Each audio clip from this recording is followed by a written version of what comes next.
Welcome to English Listening Practice. I'm Taylor, and over the next 30 minutes, we're going to dramatically improve your ability to understand real English conversations. This episode is designed for B1 to C1 learners who want to bridge the gap between textbook English and the way native speakers actually talk. Today's episode features 5 different listening passages, each with a unique challenge. You'll hear different accents, various speeding speeds, and authentic language, including idioms, phrasal verbs, and connected speech. After each passage, I'll guide you through comprehension questions and highlight key vocabulary. Here's a pro tip. Don't worry if you don't understand everything on the first listen. Native speakers often miss things too. Focus on getting the main ideas first, then the details will come with practice. Let's warm up your ears with a quick exercise. I'll say a sentence at normal speed, then break it down. Ready? What are you going to do when you've finished? Did you catch that? Let me say it slowly.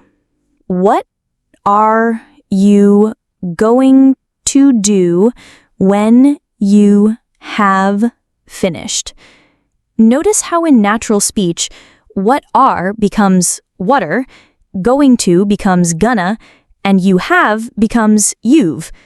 This is the real English we're practicing today. Our first listening passage is a conversation between 2 colleagues discussing a job interview.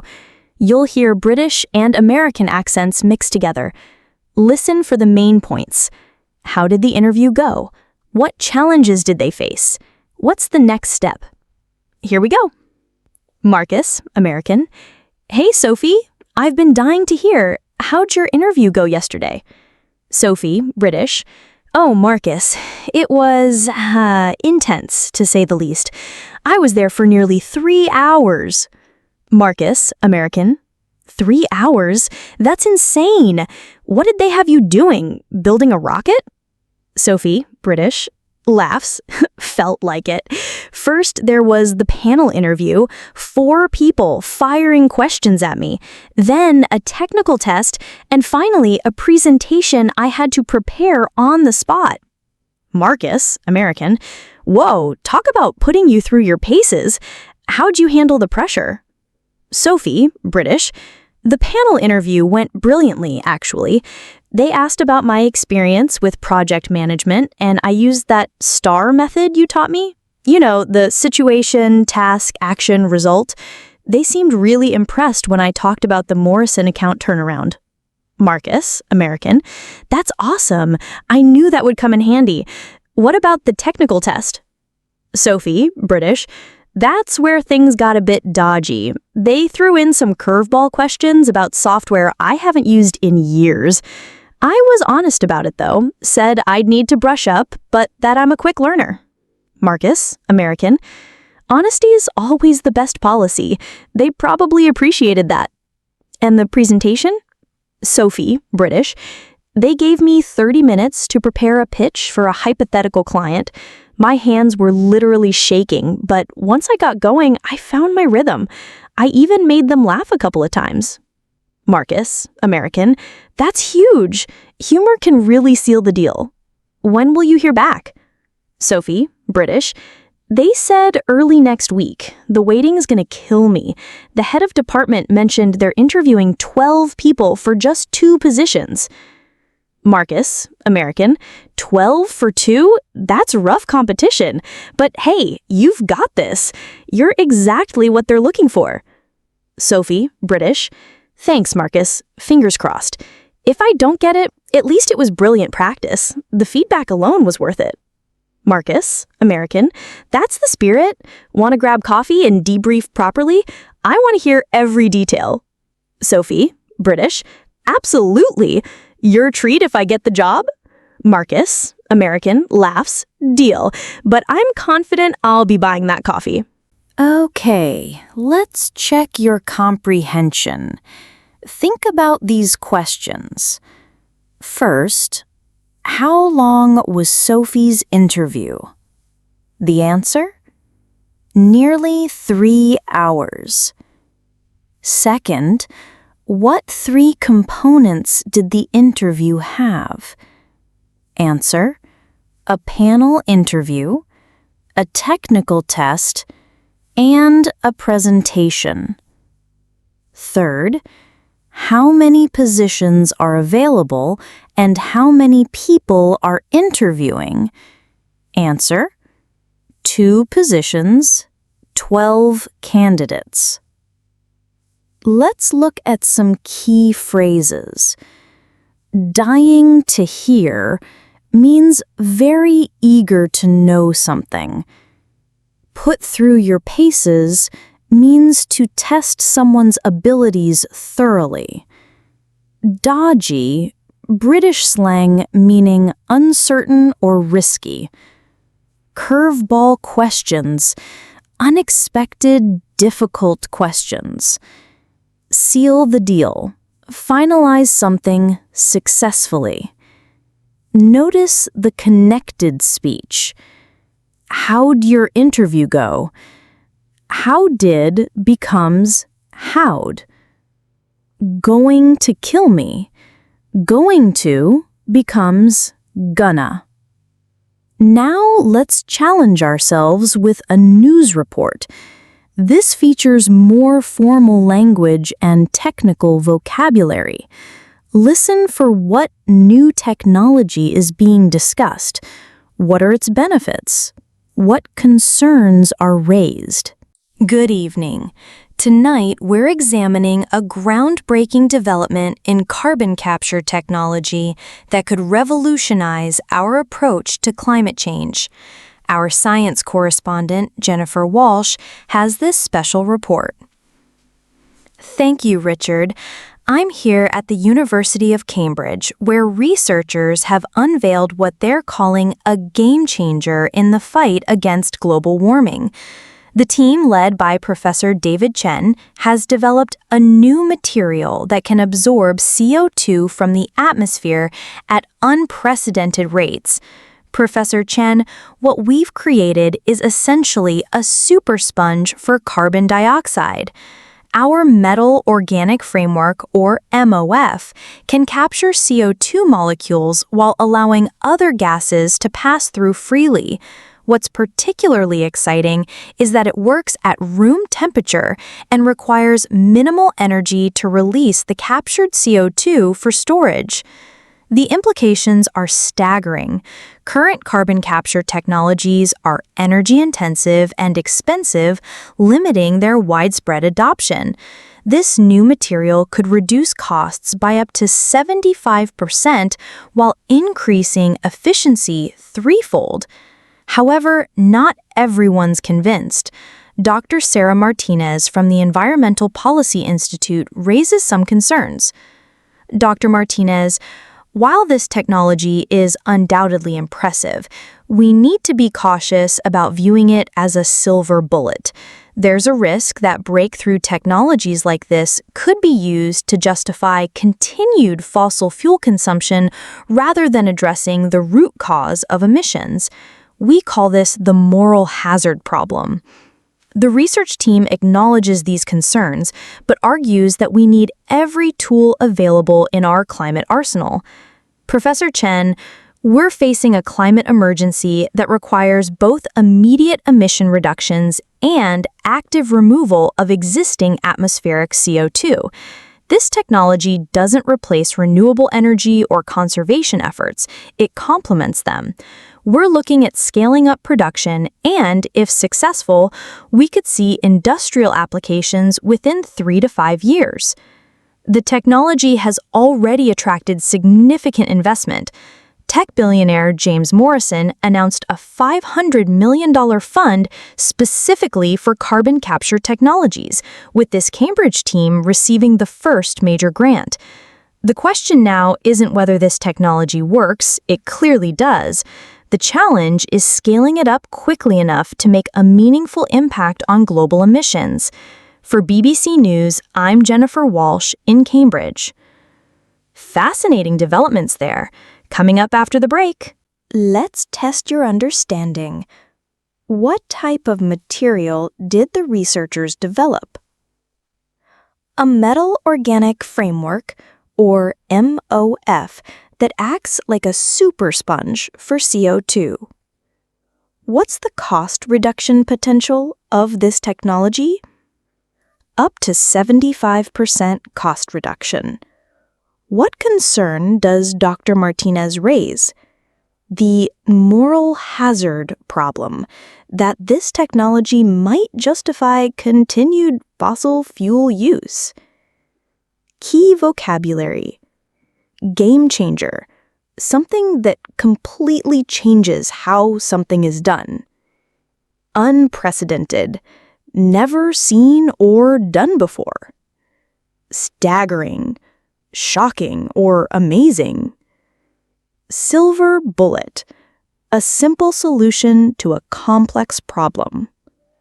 Moral hazard, when protection from risk encourages riskier behavior. This next passage is a customer service call with background noise, interruptions, and informal language. Listen for, what's the customer's problem? What solutions are offered? How is it resolved?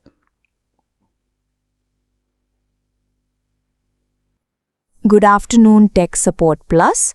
This is Raj speaking. How may I assist you today? Hi there, Raj. I'm having a nightmare with my internet connection. It's been cutting in and out all week, and I work from home, so this is really affecting my livelihood. I completely understand how frustrating that must be, sir. Let me pull up your account. Can I have your account number or the phone number associated with your service? Sure, it's 555-0147. Thank you. Okay, Mr. Thompson, I can see your account here. You're on our premium fiber plan, is that correct? That's right, yeah. Premium's a bit of a joke though, considering the service lightly.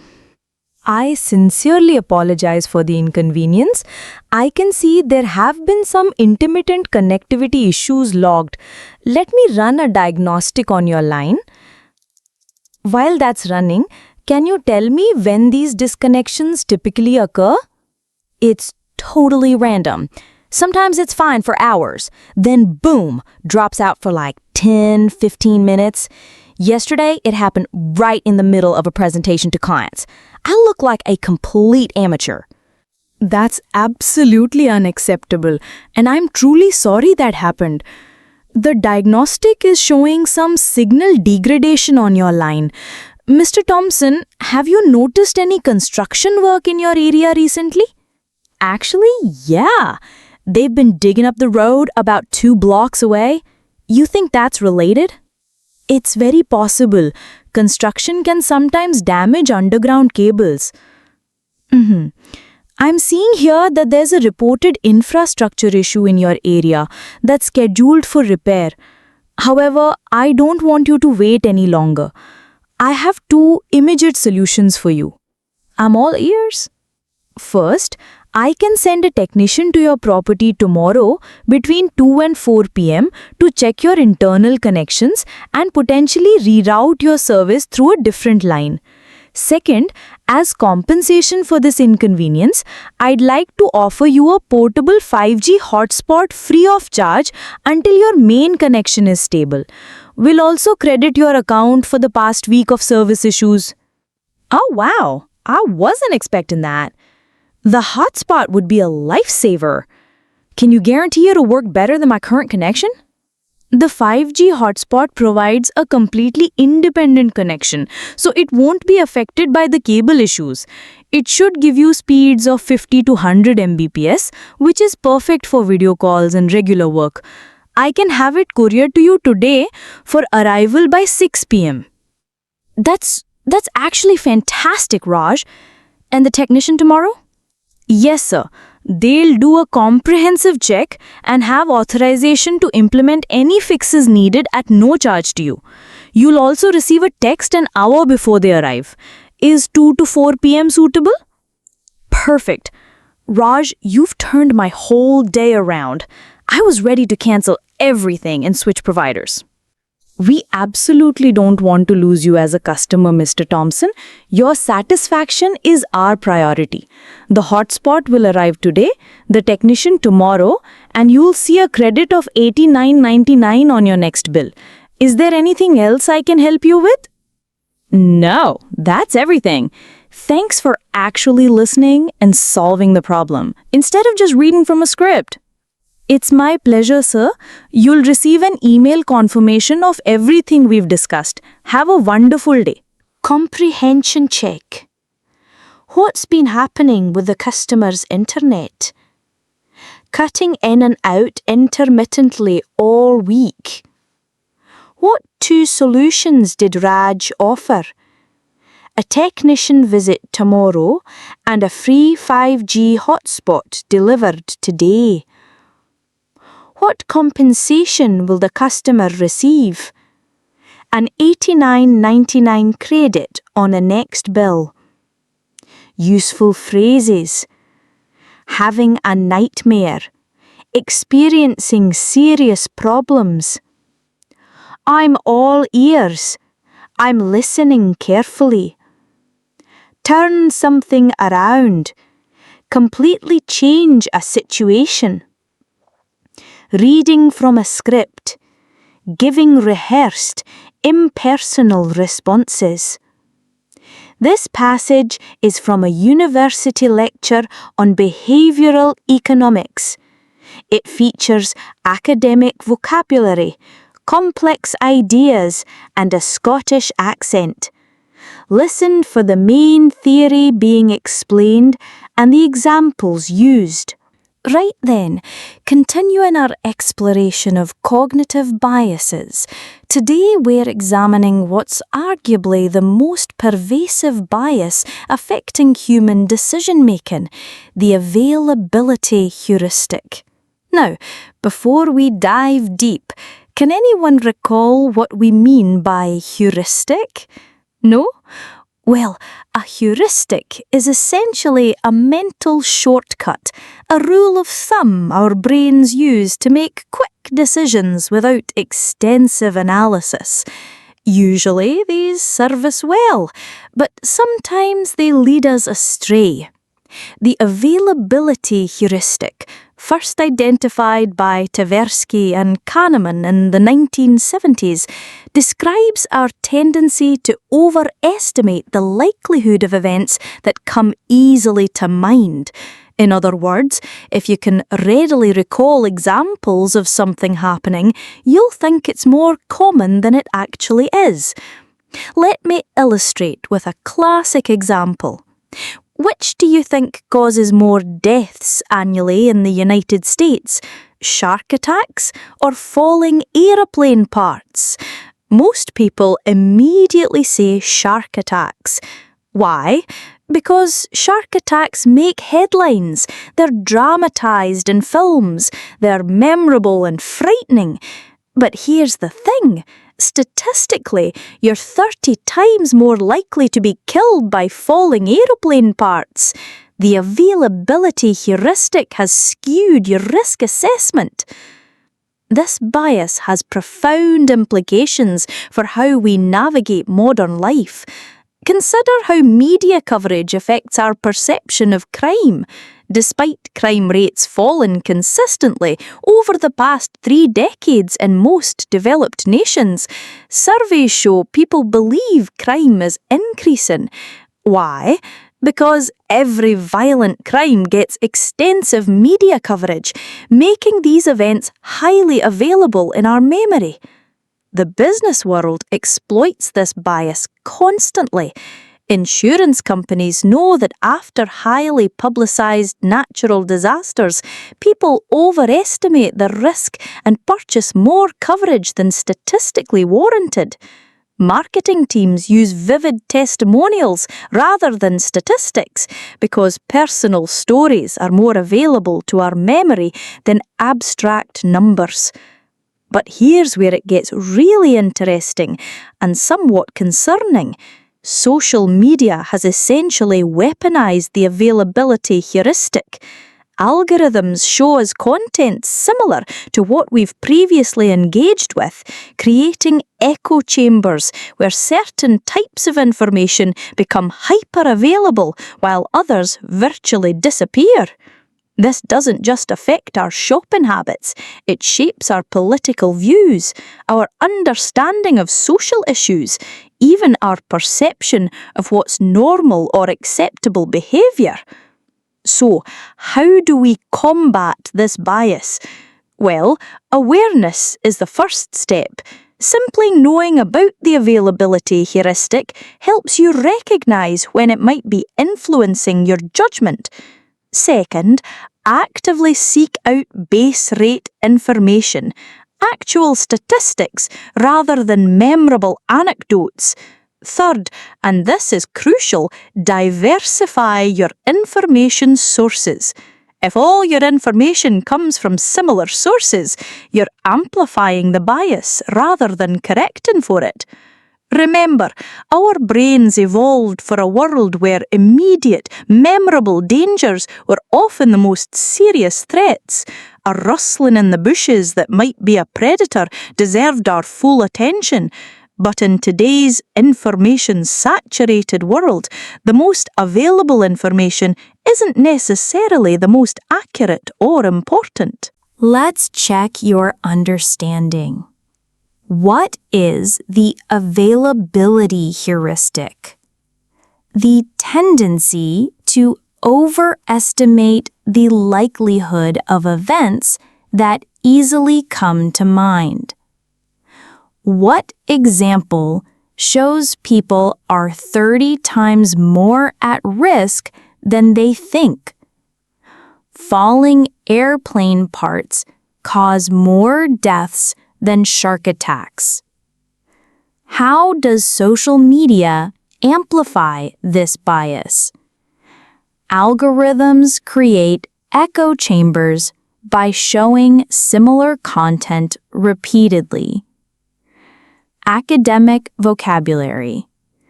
Pervasive. Present everywhere. Rule of thumb. Practical guideline. Lead astray. Cause to make errors. Skewed. Distorted or biased. Warranted. Justified or necessary. Echo chambers. Environments where similar views are reinforced. Our final passage is the most challenging. A casual conversation between 4 friends at a restaurant with overlapping speech, interruptions, and colloquialisms. Listen for what are they planning? What disagreement occurs? Guys, before we order, can we please sort out Lisa's birthday thing? It's in 2 weeks and we've literally done nothing. Oh shoot, that's right. Wasn't Tom supposed to? Hey, don't pin this on me. I said I'd help, not organize the whole thing. Classic Tom. Okay, let's think. What about that escape room place downtown? Lisa's always going on about wanting to try one. Ooh, that's actually perfect. She mentioned it again last week. But wait, how many people are we talking? Well, there's us 4, obviously. Then her sister, her boyfriend. Don't forget the work crowd. She's pretty tight with them now. Whoa, hold up. If we invite the work people, we're looking at like 15, maybe 20 people. Escape rooms max out at what, 8? 6, actually. I checked their website last month for my cousin's thing. So that's out then. Unless we could book multiple rooms and make it a competition. Now you're talking. That would be epic! Losing team buys drinks after. I don't know, guys. That sounds super complicated to coordinate. Plus, it's gonna cost a fortune. These places are like $40 a head. Olivia's got a point. What if we just did something low-key? Dinner somewhere nice, then drinks at that new rooftop bar. Boring. It's her 30th, not her 60th. We need to do something memorable. What about, pause for effect, surprise karaoke party? Tom, no. What? She loves karaoke. She loves doing karaoke when she's drunk with just us, not in front of her boss and colleagues. Can you imagine? Surprise! Now sing Bohemian Rhapsody in front of everyone you professionally respect. Okay, back to the drawing board. What about a weekend trip? We could do that wine tour and... Jake, be realistic. People have jobs. No one can just disappear for a weekend with 2 weeks' notice. Wait, I've got it. What about a themed party at Tom's place? His apartment's huge. We could fit everyone. Absolutely not. Last time we had a party at mine, someone put a hole in my wall and my neighbors nearly called the cops. That was one time, and technically that was Dave's fault, not ours. Guys, we're overthinking this. Lisa's pretty chill. She'd probably be happy with just... Oh my God, Lisa just texted me. She says, and I quote, "I know you idiots are planning something. Please, nothing crazy. Dinner and drinks is perfect." Well, that settles that then. How did she even know? Maybe because you've been acting super weird around her all week. I have not. Yes, you have. Final comprehension check. What occasion are they planning for? Lisa's 30th birthday. Why did they reject the escape room idea? Too many people. Rooms only hold 6. They'd have 15 to 20 guests. What did Lisa request via text? Answer: nothing crazy, just dinner and drinks. Colloquial expressions. Going on about. Talking repeatedly about something. Tight with. Close friends with. Hold up. Wait a minute. Low key. Simple, understated. Back to the drawing board. Start planning again. Pretty chill. Very relaxed. Excellent work making it through all 5 passages. Each one presented different challenges, from formal news language to overlapping casual speech. Let's wrap up with 3 essential tips for improving your listening. First, embrace ambiguity. You don't need to understand every single word to grasp the meaning. Native speakers use context to fill in gaps all the time. Second, pay attention to intonation and stress. In English, how something is said often matters as much as what is said. Rising intonation might indicate a question or uncertainty, while emphasis on certain words reveals the speaker's main point. Third, expose yourself to various accents and speaking styles. Today, you heard British, American, Indian, and Scottish accents. The more variety you experience, the more flexible your listening becomes. Your homework: choose the passage you found most difficult and listen to it 3 more times this week. First time, focus on the general meaning. Second time, try to catch specific details. Third time, shadow the speakers. Pause and repeat what they say, matching their rhythm and intonation. Remember, listening is like a muscle. It gets stronger with regular exercise. Even native speakers sometimes say, "Sorry, could you repeat that?" So be patient with yourself. Thanks for joining me for these 30 minutes of intensive listening practice. Keep challenging yourself, and remember, every conversation you hear is making you a stronger English speaker. This is Taylor signing off. Until next time, keep listening actively.